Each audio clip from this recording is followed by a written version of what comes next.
Alina tercinta, bersama surat ini aku kirimkan padamu. Sepotong senja dengan angin, debur ombak, matahari terbenam, dan cahaya keemasan. Apakah kamu menerimanya dalam keadaan lengkap? Seperti setiap senja di setiap pantai, tentu ada juga burung-burung, pasir yang basah, selat batu karang, dan barangkali juga perahu lewat di jauhan. Maaf, aku tidak sempat menelitinya satu persatu. Mestinya ada juga lokan batu yang berwarna-warni dan bias cahaya cemerlang yang berkereta pada buih yang bagaikan impian selalu saja membuat aku mengangankan segala hal yang paling mungkin kulakukan bersamamu. Meski aku tahu semua itu akan tetap tinggal sebagai kemungkinan yang entah kapan menjadi kenyataan. Kukirimkan sepotong senja ini untukmu, Alina, dalam amplop yang tertutup rapat. Dari jauh, karena aku ingin memberikan sesuatu yang lebih dari sekedar kata-kata. Sudah terlalu banyak kata di dunia ini, Alina, dan kata-kata ternyata tidak mengubah apa-apa. Aku tidak akan menambah kata-kata yang sudah tak terhitung jumlahnya dalam sejarah kebudayaan manusia, Alina. Untuk apa? Kata-kata tidak ada gunanya dan selalu sia-sia. Lagi pula, siapakah yang sudi mendengarnya? Di dunia ini, semua orang sibuk berkata-kata tanpa peduli apakah ada orang lain yang mendengarnya. Bahkan, mereka juga tidak peduli dengan kata-katanya sendiri. Sebuah dunia yang sudah kelebihan kata-kata tanpa makna. Kata-kata sudah luber dan tidak dibutuhkan lagi.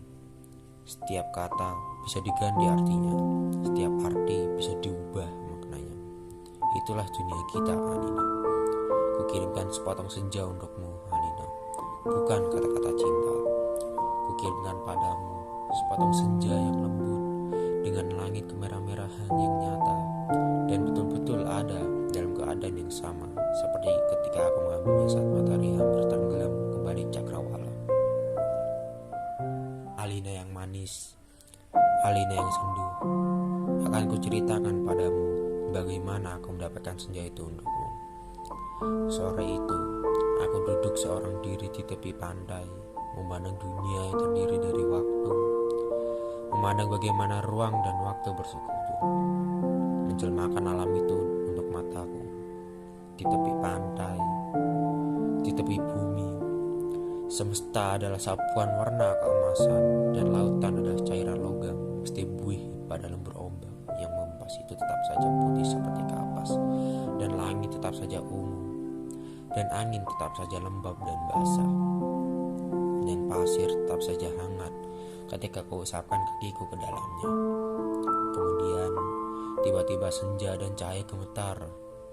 Keindahan berkutat melawan waktu dan aku tiba-tiba teringat padamu. Barangkali senja ini bagus untukmu, pikirku. Maka ku potong senja itu sebelum terlambat. Ku kerat pada 4 sisi lantas ku masukkan ke dalam saku. Dengan begitu, keindahan itu bisa abadi dan aku bisa memberikannya padamu. Setelah itu, aku berjalan pulang dengan perasaan senang. Aku tahu kamu akan menyukainya karena kamu tahu itulah senja yang selalu kamu bayangkan untuk kita. Aku tahu kamu selalu membayangkan hari libur yang panjang, perjalanan yang jauh, dan barangkali sepasang kursi malas pada sepotong senja di sebuah pantai di mana kita akan bercakap-cakap sembari memandang langit sambil berangan-angan, sambil bertanya-tanya apakah semua ini memang benar-benar telah terjadi. Kini senja itu bisa kamu bawa kemana-mana. Ketika aku meninggalkan pantai itu, kulihat orang-orang datang berbondong-bondong. Ternyata mereka menjadi gempar karena senja telah hilang.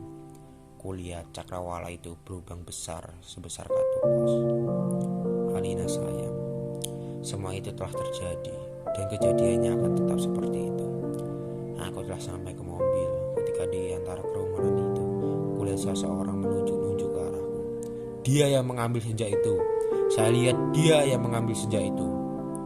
Kulihat orang-orang itu melangkah ke arahku. Melihat gelagat itu, aku segera masuk mobil dan tancap gas. Catat nomornya, catat nomornya. Aku melejit ke jalan raya. Ku kebut mobilku tanpa perasaan panik. Aku sudah berniat memberikan senja itu untukmu, dan hanya untukmu saja, Alina.